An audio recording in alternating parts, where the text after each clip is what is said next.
What's up guys, Bajheera here. Really exciting news for you that our Bajheera Games and Gains shirts are back on sale, this time with hoodies as well. Keep in mind that you also have women's sizing for the ladies out there. But I want to let you guys know that these shirts are back on sale because you did a tremendous job supporting the first campaign. And I definitely wanted them to be available for those of you who wanted to get some more of them or may have missed out on the first campaign. Either way, I'll be sure to include the links in the description as well as the annotations so you guys can head over there and check them out. Hope you guys enjoyed the video, and thanks for watching. Peace! Hey, what's up guys? Bajheera here. Now this video is going to be a 3v3 arena match that I feel like provides an excellent example of an aggressive Arms Warrior AoE pressure focused playstyle. Now I do want to make a 6.1/6.2 Arms Warrior PvP guide for you guys, but I also want to make more arena commentaries for you, specifically looking at types of playstyles or things you can be doing in arena to help you improve. Now in this match we're playing Turbo Cleave, which is Healer, Warrior, Enhancement Shaman versus Rogue, Mage, Paladin. Now, this is a very, very tough team for us to fight, and right off the bat, they're going to open up really hard on our Enhancement Shaman. As a team right now, our job is to disrupt their opener as much as possible and try to see if we can shift some of the momentum in our favor.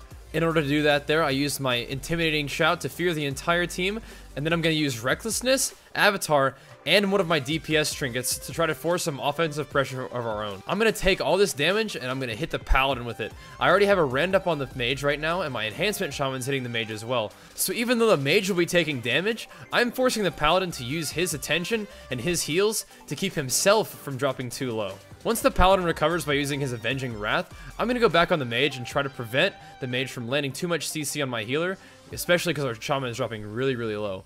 I'm going to use Rallying Cry at this point to try to keep my Shaman's health out of the red and give my Paladin just a little bit of breathing room to get out of CC and hopefully top our Shaman's health pool off. Now, as you can see, our Shaman drops extremely low, down to 11,000 health right there. But we are able to slowly claw our way back from the brink, and since the enemy team went so aggressive on us at that point, but did not quite score a kill, we have a chance to really bring this game back in our favor. So I'm going to speak a little more generally here about Arms Warrior and how I like to play Arms Warrior when I'm playing a comp that can really hit everything in the game. I like to make sure I have rend applied to just about every target in the game and make frequent swaps to the enemy healer. Just like you saw in the beginning, when you make swaps to the enemy team's healer while having dots on their DPS, it makes them really have to make a tough decision in terms of who they're going to heal, which puts pressure on them in terms of their team's health pools, but also on them as a player to try to respond to multiple threats and multiple health pools dipping all at the same time. Once you achieve this little bit of AoE cleave effect, it allows you to use your CC and make quick swaps to anyone on the team, often forcing defensive cooldowns, just like you saw me use my Fear on the Paladin, which forced a bop on the Paladin as well. So, we're using our AoE pressure to force lots of cooldowns out of this enemy team, and also keep them on their back foot so they can't go aggressive on us. And talking a little bit more about how I achieve this effect, as an Arms Warrior, Area of Effect is kind of built into your class. It's one of your strong points.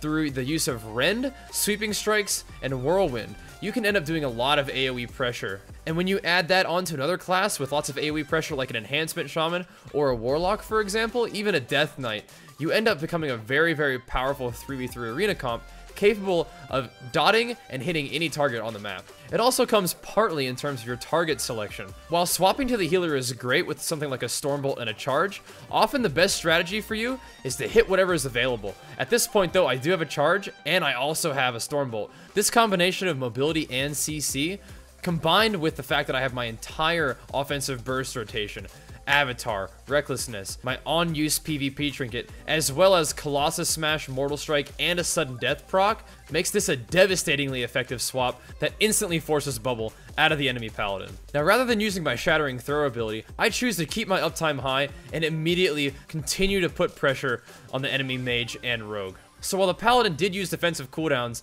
and managed to top their own health off, both the Mage and the Rogue are rapidly dipping down to about 75% health. Since the Paladin used Bubble, he no longer had a Rend dot on him, so I was able to use my Intimidating Shout ability on him again, which forced his PvP trinket. At this point, the Paladin is running out of options in terms of ways to get out of CC, which allows us to really begin to exert pressure on these DPS. That being said, it also forces the enemy team into a somewhat desperate position where they really need to push into our team and try to make something happen.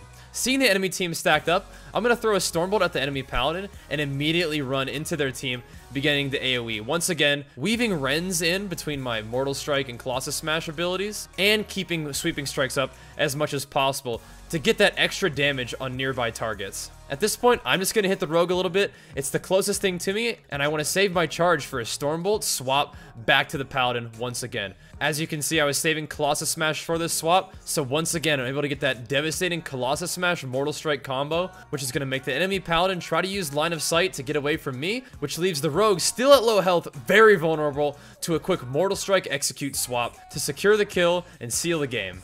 I've heard a lot of complaints from Warriors saying that ARMS is a slow playstyle, but I definitely encourage you to try to adopt a more AoE focused mindset, and if you do that, ARMS becomes a very fast-paced, swap-encouraging spec that ends up being extremely effective and a whole lot of fun.